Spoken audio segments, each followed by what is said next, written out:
Hi everyone, today is August 1st, 2023, and I read 1 Kings chapter 5.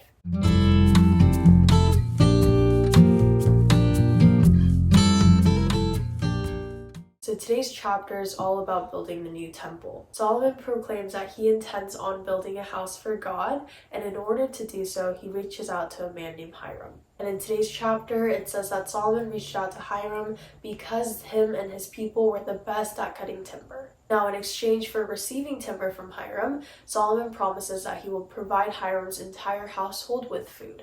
And our entire chapter comes to an end with Solomon's men and Hiram's men working all together in order to prepare all the materials that they need in order to build this temple. Now, moving towards our takeaway, I want to draw your attention to verse 3.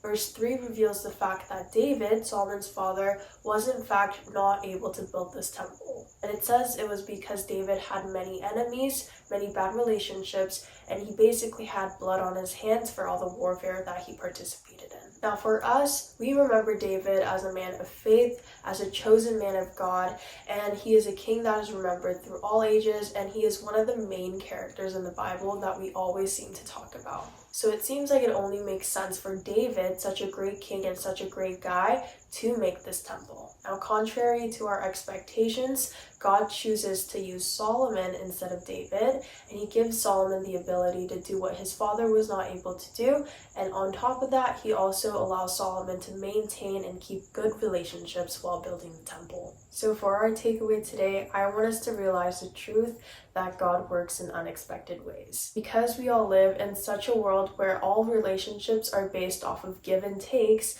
we think that a good king like David is worthy enough to build the temple. And we also believe that because he was a good king, because he did all these good things, David would obviously get the privilege of building this temple. So I want us to once again realize the truth that God works in unexpected ways. He does not have this give and take mentality. What we do or what we don't do does not impact the grace and the love that God has for us, and especially does not get in the way of God's special plan for our lives.